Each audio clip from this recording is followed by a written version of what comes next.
Alvorada Cultural. O último mês do ano de 2022 começa em grande estilo na capital mineira.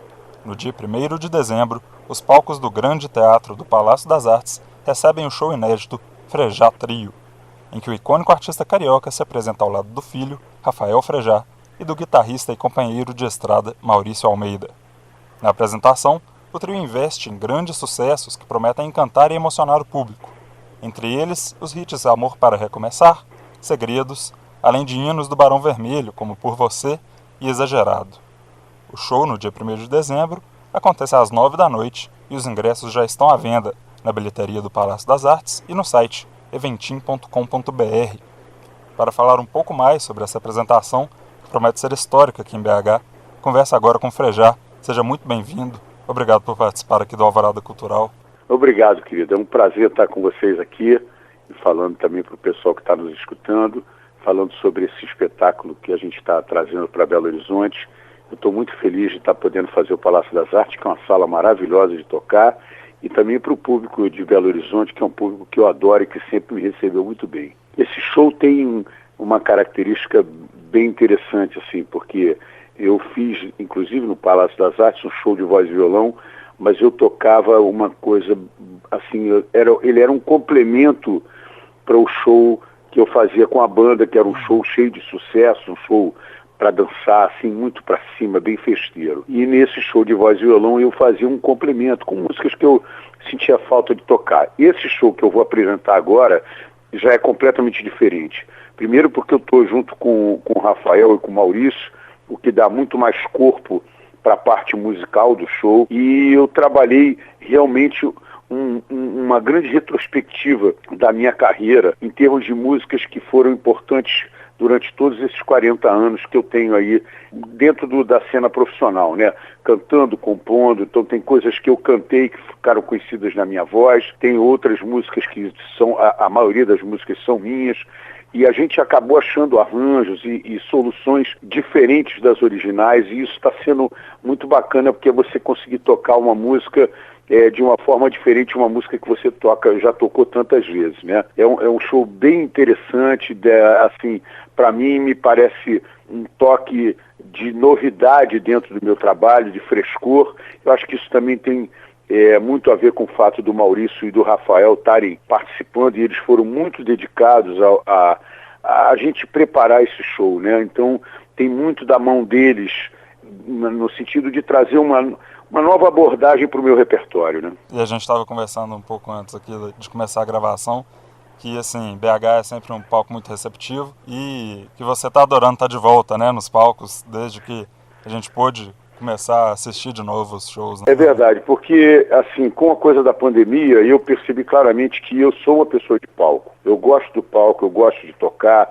gosto de me apresentar para as plateias, eu gosto de estar na estrada, né? Porque tem muita gente que não gosta, acha cansativo, acha que tem que viajar de um lugar para o outro, mas a gente está junto com as pessoas e podendo ver a reação das pessoas às canções que a gente faz, isso para mim é muito importante, e eu tenho muito prazer de estar no palco cantando, tocando, e realmente a receptividade do público mineiro para mim sempre foi muito grande, né? Muito boa, muito calorosa. Então eu estou muito feliz da gente poder estar fazendo esse show no Palácio das Artes. É um show feito para teatros, não é um show para a gente estar fazendo isso num festival com uma opção de gente em pé bebendo cerveja, não é esse tipo de espetáculo. É um espetáculo para as pessoas ouvirem as músicas, também num determinado momento poderem cantar, dançar, mas não é um show de festa. É um recital de música, assim, né? Mas sem a seriedade do recital, lógico, né? Porque o meu repertório não é um repertório para ter essa seriedade toda. Eu acho que é bacana, são músicas que você se envolve com as histórias das letras, e isso para mim tem sido muito bacana. Fora que a maneira como o Rafael e o Maurício me ajudaram a fazer assim, essas soluções musicais para os arranjos das músicas, trouxe um aspecto bem fresco, né, bem renovado para os arranjos das músicas, e eu acho que as pessoas vão se surpreender de ouvir algumas músicas de uma forma completamente diferente do que elas imaginavam. Pensado como um show completo, realmente precisa de um espaço adequado, né? Bacana Sim, demais. Sim, e eu acho bacana, porque eu gosto muito de tocar em teatro, porque eu acho que a pessoa senta, ela realmente se envolve, sabe? O foco fica dentro do show, a pessoa fica muito concentrada no show, você fica muito concentrado no público, não tem muita dispersão, né? Essa coisa dos festivais hoje, muitas vezes, você tem que ter um show que ele seja tão pesado e tão avassalador, e eu às vezes acho que a música tem uma certa delicadeza, que ela não pode viver só sobre esse contexto, né? Porque senão você fica, é como se você passasse o tempo todo gritando, né? Para se comunicar com as pessoas, né? Exatamente. E, Frejá, uma coisa que acho que está na cabeça, no coração de todos nós no momento, eu queria comentar assim rapidamente para a gente tirar isso que aconteceu ontem. Erasmo Carlos, você foi? Pois é, foi muito duro, porque Erasmo, além de meu parceiro, era uma pessoa muito querida, assim, a minha relação pessoal com ele era uma relação muito carinhosa, ele sempre foi maravilhoso comigo, ele era uma pessoa que, assim, o tamanho dele era um pouco da expressão da gentileza, do carinho, do coração que aquele cara tinha, sabe? E eu ontem eu fiquei muito abalado mesmo com toda essa questão do falecimento dele, e a gente fez algumas músicas juntos, a gente de vez em quando se falava pelo telefone e estava sempre trocando ideias, a gente agora já estava começando a preparar algumas músicas novas juntos, e isso tudo ficou agora interrompido, me deu uma dor muito grande, porque ele era uma pessoa muito alegre, sabe, muito divertida, bem-humorado, carinhoso. A gente, quando perde um amigo desse, a gente fica muito, muito abalado, né? De fato.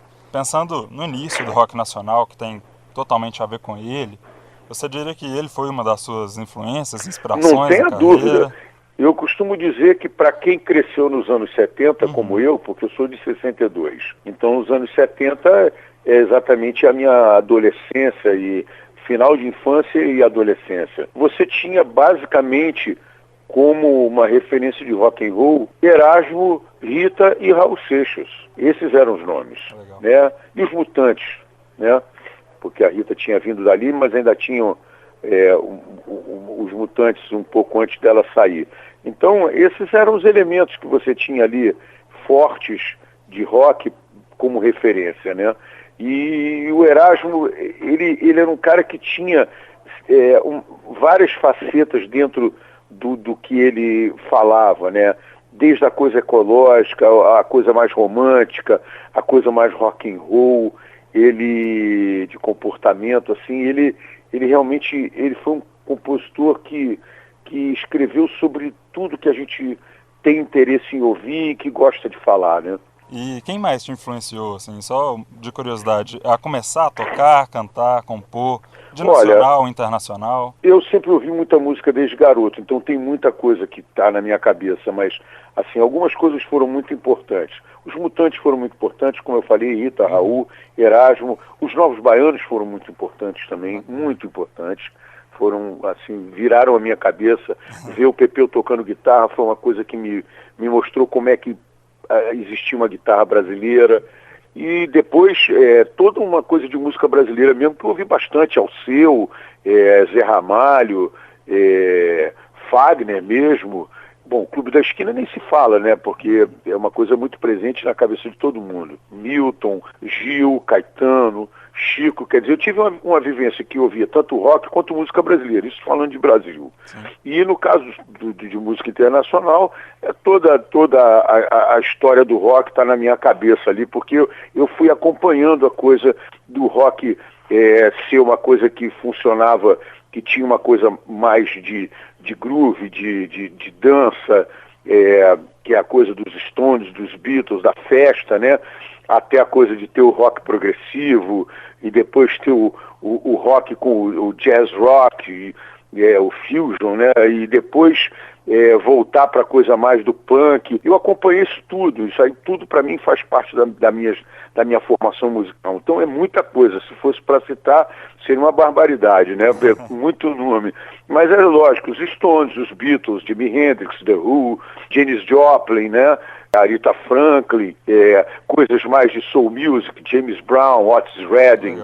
todas essas figuras foram muito importantes quando eu estava me formando, né? E pensando nesse repertório e agora no repertório do Frejá Trio, é uma sequência direta, como você disse, do seu show Voz e Violão também, mas como que surgiu essa ideia de fazer um formato trio e também incluindo o seu filho, que, se não me engano, ainda não tocava com você, né? Não. Ele chegou a fazer alguns shows comigo, mas ele estava muito ligado no trabalho da banda dele, que é o Amarelo Manga, na época, então ele estava mais focado em trabalhar, fazer a coisa do trabalho da banda dele, e aí ele fez alguns shows comigo, mas mais porque eu tinha convidado e queria botar ele na estrada para entender, conhecer como é que as coisas funcionam, tudo.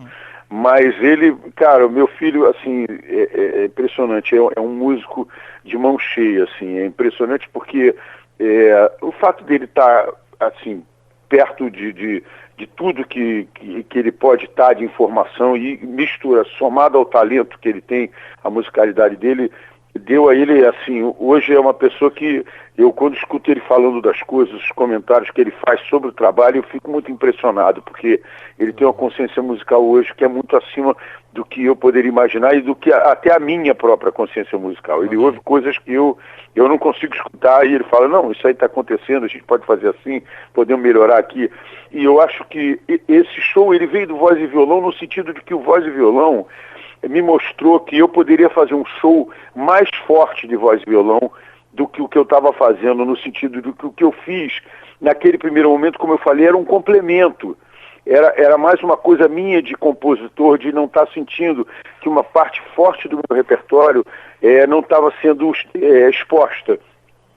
Enquanto que esse show, ele é um show que realmente quer me mostrar como o artista que compôs aquilo tudo que está ali, a maior parte do repertório são canções minhas, né? E as outras coisas que não são minhas são coisas que eu cantei. Tem uma ou outra coisa que eu posso não ter cantado antes, acho que 2 músicas que eu nunca tinha cantado antes, e isso faz com que o público, quando veja esse espetáculo, além dele ver todas essa possibilidade musical nova, pelo fato de nós estarmos os 3, é um show que ele não é só de violão, a gente se reveza em vários instrumentos. Eu toco violão, toco guitarra, meu filho toca violão, toca piano, o Maurício toca guitarra, toca violão, toca baixo, né? Então a gente tem todo um revezamento de instrumentos que vão dando essas possibilidades musicais. Porque no violão e voz eu depois comecei a me sentir um pouco limitado, porque, por exemplo, não podia ter um solo. Como é que ia ter um solo? Sou eu que estou tocando, como é que eu vou solar e me acompanhar ao mesmo tempo, né? Não dá, então eu ficava assim, era difícil você fazer uma introdução, você poder estender um pouco mais as músicas, trabalhar um pouco mais as músicas, era difícil, e isso, nesse sentido, o show do trio ele é muito mais rico, nesse sentido, do que o show de voz e violão, que era um show que as pessoas gostavam, e eu gostava de fazer, mas eu sentia essas limitações que eu agora não tenho, né, no Frejá Trio. Você falou aí do repertório, como que foi a decisão das músicas para escolher tanto essas músicas que estão entrando agora, quanto as que já são enormes sucessos. Isso foi um trabalho feito mais por você ou vocês fizeram um consenso entre os 3? Eu fiz uma lista grande, né? E aí a gente foi batendo o que a gente achava que podia render, o que podia funcionar. Fui pegando músicas assim, desde o começo, as músicas que eu achava que eram importantes estar nesse espetáculo, né? E eu fui fazendo e eles vendo e dizendo, essa aqui é legal, não, essa aqui não acho que vai render muito e tal. E aí a gente foi fazer. O show foi o tempo todo feito a 3, né? Sendo que, na verdade, eu acho que o Maurício e o Rafael, eles tiveram uma dedicação até maior do que a minha, no momento de preparar o show, porque eles ficaram muito tempo experimentando coisas, tentando achar soluções para arranjos, que eu às vezes estava ocupado com outras coisas que eu estava fazendo, do dia a dia do trabalho que eu tenho, e que acabava que eles estavam mais presentes. Então, eu acho muito importante, quando eu falo do Frejá Trio, que seja visto esse mérito deles nesse resultado final, sabe? Porque foi um trabalho de muita dedicação deles, e as pessoas vão ver. Na hora que as pessoas assistirem o show, dá para perceber claramente o envolvimento deles dentro desse trabalho. Tanto que eu disse, olha, esse show aí, não tem como você dizer, hoje eu não vou mandar uma pessoa no meu lugar, não tem condição. Tem que estar, cada um de nós tem que estar lá. É lógico que eu nunca posso mandar alguém no meu lugar, né?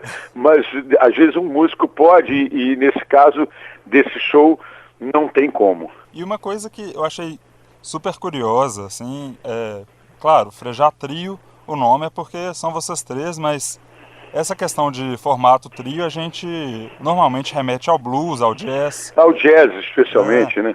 e eu vi que você começou com a ideia desse trio com as improvisações, alguns jams que você fazia com seu filho em casa durante a pandemia, né? Sim, na verdade não foram as improvisações, foram as lives. Ah, Eu sim, fiz duas bacana. lives com ele, né? Porque naquela época a gente estava sozinho, era bem no começo da pandemia e a gente estava fechado em casa mesmo, né? Uhum. Então as únicas pessoas que podiam tocar, o meu estúdio é uma rua da minha casa. Então a gente tinha como sair e ir até o estúdio, nós Legal. dois, né? Éramos nós dois ali, aqui saindo daqui, indo para lá, de lá para cá. Não tinha papo no meio, não tinha meio de caminho, né? Então, a gente fez algumas lives que particularmente não era uma coisa que me apetecia muito, que essa Sim. coisa de tocar de frente com uma tela de televisão achando que tem gente do outro lado, não me convenceu muito. Eu sei que muita gente se salvou financeiramente e profissionalmente fazendo isso, e eu acho muito bacana. Eu acho que cada um se encaixa nas coisas de uma forma, né? Mas para mim, a presença do público é fundamental, assim, porque no caso desse show, até a gente tem soluções bem diferentes para algumas músicas, mas você imagina no show da banda, eu toco músicas que eu toco há quase 40 anos, toda vez que eu subo no palco. Então, para mim, a diferença é o público. Então, eu tive a oportunidade de tocar com ele, da gente criar arranjos e um repertório para live. E aí, a partir disso, veio essa coisa dele topar fazer comigo esse espetáculo. Aí, a partir dali, eu falei, não, vamos chamar o Maurício também, porque eu acho que é importante ser um trio, porque a gente precisa ter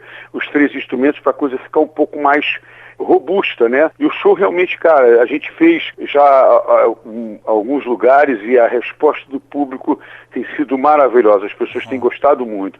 E eu tenho tido muito prazer de fazer esse show. E agora, falando de músicas novas, você recentemente lançou com o Henrique Portugal uma linda Sim, parceria que é Chuva, tá tocando bastante aqui no Alvorada, o pessoal tá legal. amando.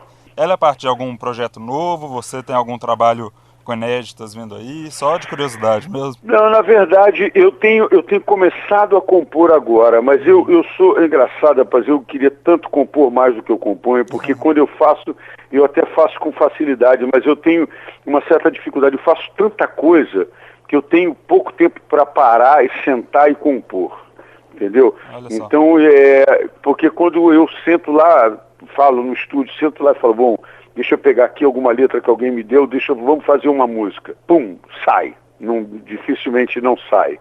Mas eu tenho feito algumas coisas e possivelmente em algum momento devo lançar alguma coisa nova. Mas, para mim, eu ainda tenho uma missão para mim, que é divulgar um pouco mais nos palcos o trabalho do Ao Redor do Precipício, que foi o disco que eu gravei em 2019, lancei em 2020, na semana que começou a pandemia. E esse disco foi lançado e ficou, eu consegui fazer, ele está presente nas redes sociais, está nas plataformas todas, está no YouTube, mas eu não levei ele para o palco, o que para mim é um pedaço que sempre fica faltando. Com certeza. Então eu acredito que mais para frente eu vou fazer um show com a banda que vai ter esse ingrediente de alguns elementos desse disco. E aí é possível, até que tenha alguma música que eu esteja lançando naquele momento também. Mas para mim é importante incluir o repertório desse disco, algumas coisas desse disco dentro do meu show. Mas nesse momento, aliás, é uma coisa importante falar, esse show do trio, ele não paralisa o show que eu faço com a banda. Esses dois shows acontecem ao mesmo tempo. Cada um tem sua logística e uma coisa não impede a outra, né? É muito bacana você ter isso, porque até você fica com a cabeça mais fresca, cara, porque a gente tem que fugir do Alzheimer, né? Assim, você ter repertórios diferentes, com arranjos diferentes, cara, isso põe a tua cabeça para funcionar do jeito que não tem como o alemãozinho chegar, não. É isso, muito obrigado pela conversa, pela simpatia. Um ótimo show para vocês aí no dia 1º de Muito obrigado, dezembro. muito obrigado. Espero vocês todos lá, inclusive você, João. E eu estou muito feliz de estar podendo fazer esse show no Palácio das Artes. Acho que é o palco perfeito para esse espetáculo em Belo Horizonte e adoraria ver todo mundo lá, porque o show está muito bonito e eu vou ficar muito contente de ver aquela casa bonita lá. Vai ser casa cheia, não tem dúvida Maravilha. nenhuma disso. E lembrando que Frejatri chega aos palcos do Grande Teatro do Palácio das Artes no dia 1º de dezembro. O show acontece às 9 da noite e os ingressos já estão à venda. Pode correr lá na bilheteria do Palácio das Artes ou no site eventim.com.br. Frejá, muito obrigado, um abraço. Muito obrigado, João. Um abraço para você, saúde aí para todos. Tudo de bom. Para todos nós, obrigadão. Se você perdeu algum detalhe e quiser ouvir novamente esse conteúdo, é só acessar a nossa página na internet, alvoradafm.com.br. Eu sou João Pedro Junqueira e esse foi mais um Alvorada Cultural. Obrigado pela companhia e até a próxima.